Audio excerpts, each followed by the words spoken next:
წლევანდელი წელი გენდერული თანასწორობის კუთხით საკმაოდ გამოწვევების თანხსავსე აღმოჩნდა საქართველოსთვის, რაც პირველ რიგში განპირობებული არის იმ საკანონმდებლო ცვლილებებით, რომლის მომსწრენით ჩვენ გავხდით და რომელიც სამწუხაროდ არ მოდის თანხვედრაში საქართველოს მიერ ნაკის არაერთ საერთაშორისო ვალდებულებასთან, მათ შორის გაეროსთან დაკავშირებულ ვალდებულებებთან და არა მხოლოდ სტამბოლის კონვენციასთან და ასე შემდეგ. რაც იძლევა გარკვეული რისკების, სამომავლო რისკების შექმნის საფუძველს, მათ შორის, რაც ყველაზე პრობლემური არის, ალბათ არის გენდერული ნიშნით ძალადობის სტატისტიკის ზრდა, მისი პრევალენტობის მაჩვენებელის ზრდა. და ამას ვხედავთ ჩვენ, რა თქმა უნდა, როგორც გამოწვევას, თუმცა მიუხედავად იმ არსებული საკანონმდებლო რეალობისა, ჩვენ მაინც ვთვლით, რომ განვითარების პარტნიორებმა, რა თქმა უნდა, მათ შორის გაერთიანებული ერების ორგანიზაციამ, ადგილობრივ პარტნიორებთან, მათ შორის სახელმწიფოსთან, არასამთავრობო სექტორთან ერთად, აუცილებლად უნდა გააგრძელოს ძალისხმევა იმისთვის, რომ ყველა გოგოს არჩევანი და მომავალი იყოს თავისუფალი. ერთ-ერთი გამოწვევა, აუცილებლად უნდა გამოვყოთ ალბათ, თქვენც ახსენებდით, საუბრის მიმდინარეობისას დარწმუნებული ვარ, ადრეულ ასაკში ქორწინება, როგორია სტატისტიკა ამ ნაწილში, უახლესი ინფორმაცია, განსხვავდება თუ არა მონაცემები თბილისსა და რეგიონებში და ზოგადად რა გზებით არის შესაძლებელი ამ საზიანო პრაქტიკის პრევენცია? ადრეული ქორწინება წარმოადგენს სწორედ გენდერული ნიშნით ძალადობის ერთ-ერთ სახეს, რომელსაც ფაქტობრივად გოგოები აწყდებიან ბავშვობის ასაკში. და რაც შეეხება სტატისტიკას, პრევალენტობის მაჩვენებელი არის ფაქტობრივად განახევრებული 2018 წლიდან დღემდე, ანუ 2024 წელს შევაფასეთ ჩვენ და ახლა არის 7%, 2018-ში იყო 14%, ანუ ეს კლება არის, რაც რა თქმა უნდა ძალიან გვახარებს, თუმცა ეს არ ნიშნავს იმას, რომ არ უნდა გავუსწოროთ თვალი იმ პრობლემებს, რომელიც დგას, მათ შორის ახლა ადრეული ქორწინება გოგოებს ართმევს ჯანმრთელობის ხელმისაწვდომობას, მათ ართმევს განათლების უფლებებს, იმიტომ რომ კვლავ ძალიან მაღალი არის მაჩვენებელი იმ გოგოებისა, რომლებიც სწორედ ადრეული ქორწინების გამო ტოვებენ სკოლას, ან იჩერებენ სტატუსს და ასევე კორელაცია არის უკვე შემდეგშიც, თქვა 18 წლის ასაკამდე გათხოვილების უმეტესობა არის სწორედ პირველადი განათლების საფეხურზე მყოფი და მათ აღარ აქვთ შესაძლებლობა, რომ გააგრძელონ სწავლა. გარდა ამისა, როგორც მოგეხსენებათ, ადრეული ქორწინება არის დაკავშირებული ჯანმრთელობის ძალიან დიდ პრობლემებთან, იმიტომ რომ გოგოს სხეული არ არის მომწიფებული საკმარისად იმისთვის, რომ შემდგომში დადგეს უკვე მშობიარობა და სამწუხაროდ დედათა სერვისებიც მათთვის არის ხელმისაწვდომი, თუმცა მიმართვიანობა არის ძალიან დაბალი. ამასთანავე ისინი რჩებიან, თქვათ, ისეთი ძალადობის ფორმების მიმართ მოწყვლადები, როგორიც არის მაგალითად ეკონომიკური ძალადობა, იმიტომ რომ სწორედ ეს განათლების ფაქტორი არის პირდაპირ კავშირში იმაში, რომ ფინანსურად დამოუკიდებლები ისინი არ ხდებიან და არიან დამოუკიდებლები ოჯახზე. ამიტომ რა თქმა უნდა, ეს ძალიან ბევრ პრობლემას უქმნის სამომავლოდ გოგოებს. და ზოგადად გოგოების საერთაშორისო დღესთან დაკავშირებით ყოველწლიურად იცვლება ხოლმე გზავნილები, წელს რა გზავნილი გაქვთ ამ თარიღთან დაკავშირებით? წელს ძალიან ბევრი ვიფიქრეთ ჩვენს გუნდთან ერთად და გადავწყვიტეთ, რომ გოგოების ამ ქვეყნად მოვლენის წამიდან მთელი მათი ეს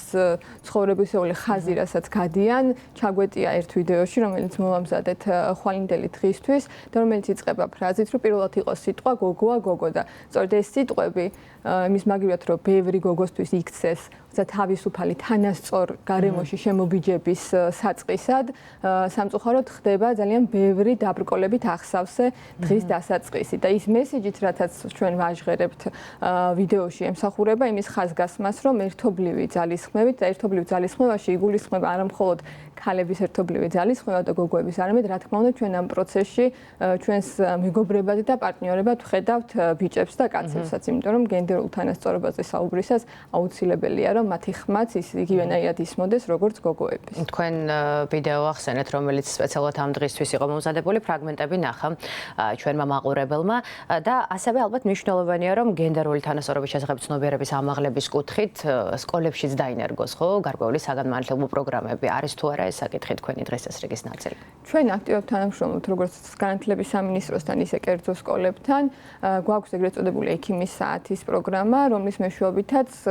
სკოლის მოსწავლეებს ვაწვდით ინფორმაციას და განათლებას ჯანმრთელობისა და პირადი უსაფრთხოების შესახებ და ეს არის ძალიან საკვანძო ჩვენი აზრით, იმიტომ რომ პირველ რიგში ეს ინფორმაცია აუცილებელია რომ მათ მიეწოდოთ ასაკზე მორგებული ფორმით, იმიტომ რომ თანამედროვე ეპოქაში მოგეხსენებათ, რომ არსებობს ინფორმაცია, რომელსაც ვერ მოიძიებს ადამიანი თავისი ძალებით, თუმცა შეიძლება რომ ეს არ აღმოჩნდეს მის ასაკზე, მის საჭიროებებზე მორგებული, ამიტომ ამ მხრივ ახალგაზრდების განათლებაში ინვესტიცია, რა თქმა უნდა, ძალიან მნიშვნელოვანია და ასევე, რადგან საუბრობთ თანამედროვე მსოფლიოს და თანამედროვე გამოწვევებზე, არანაკლებ მნიშვნელოვანია ის, რომ ერთის მხრივ, ასე ვთქვათ, ინტერნეტის ეს ბუმი, რომელიც მომსწრეებით ჩვენ ვართ და ეს დიჯიტალიზაცია ყველაფრის, რა თქმა უნდა, ძალიან ბევრ შესაძლებლობას იძლევა, თუმცა მეორე მხრივ ქმნის ძალიან დიდ რისკებს და ქმნის ფაქტობრივად ძალადობის ახალ ფორმებს, რომელიც ესე ყოველდღიურად იჩენს თავს და ეს რასაც ჩვენ ვეძახით არის ტექნოლოგიებით ჩადენილი გენდერული ნიშნით ძალადობა, რომელიც ფაქტიურად სოციალურ სივრცეში სრულიად მოწყვლადს ხდის განსაკუთრებით გარკვეულ სამიზნე ჯგუფებს, მათ შორის ახალგაზრდა გოგოებს, ქალებს, შეიძლება იყოს აქტივისტები, პოლიტიკოსი ქალები და ასე შემდეგ, თუმცა ეს არის ის გამოწვევა, რომელმაც რაღაც რამდენიმე წლის წინ იჩინა თავი. თუმცა ერთადერთი ინსტრუმენტი, რომელსაც შეიძლება ამას დაუპირისპირდა, არის ისევ და ისევ ცოდნა. ამიტომ რა თქმა უნდა და აი რადგან სკოლაში განათლება ახსენეთ, ვფიქრობ, რომ ესეც ძალიან მნიშვნელოვანია, რომ როდესაც ჩვენ ყველამ ვიცით, რომ ახალი თაობა უფრო და უფრო მიჯაჭვული ხდება, ასე ვთქვათ, გაჯეტებზე. და ეს გაჯეტები, რომელიც არის ძალიან კარგი შესაძლებლობა რაღაცეებისთვის, ამავდროულად წარმოადგენს რისკ ფაქტორს და აუცილებლად ჩვენ ვართ ვალდებულები, რომ ახალგაზრდა გოგოები და ბიჭები შევამზადოთ აი ამ რისკებთან გასამკლავებლად. და ბოლოს ძალიან ცოტა დრო გვაქვს,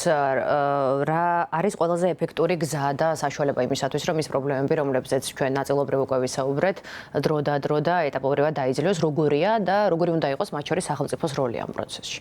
სახელმწიფოს, რა თქმა უნდა, ძალიან დიდი როლი აკისრია ამ პროცესში, იმიტომ რომ პოლიტიკის შემქმნელები არიან ეს ადამიანები, დაწყებული აღმასრულებელი შტოდან დასრულებული სასამართლოთი, აუცილებელი არის, რომ საკანონმდებლო ჩარჩო ქვეყნის იყოს გენდერულად სენსიტიური და ასევე, რა თქმა უნდა, აუცილებელია, რომ სასამართლოს მიდგომაც იყოს სენსიტიური გენდერული ნიშნის ძალადობის შემთხვევებთან დაკავშირებით, თუმცა ყველა ის რგოლი, რომელიც ამჯერად წარმოადგენს რეფერალური, ასე ვთქვათ, ჩაჭვის შემადგენელ ნაწილს დაწყებული განათლების სამინისტროდან, სოციალური სამსახურით, შინაგან საქმეთა სამინისტროთი, პროკურატურით, აუცილებელია, რომ მათ არ დაკარგონ ის სენსიტიურობა, რომელიც წლების განმავლობაში მათ ჰქონდათ. გარდა ამისა, აუცილებლად ხაზგასასმელია არასამთავრობო ორგანიზაციების როლი, იმიტომ რომ პირველად ამ ქვეყანაში ქალთა უფლებებზე და გენდერულ თანასწორობაზე ხმამაღლა საუბარი დაიწყო სწორედ არასამთავრობო სექტორმა, დაიწყო სწორედ ქალთა უფლებების აქტივისტებმა და მათი წვლილი არის ნამდვილად შეუფასებელი ამ პროცესში. და რა თქმა უნდა, ცნობიერების ამაღლება, რაშიც თქვენ ძალიან აქტიურად მონაწილეობთ, მიგვიყვანს აუცილებლად იქამდე, რომ ყველა გოგოს მომავალი იყოს უსაფრთხო ამ ქვეყანაში.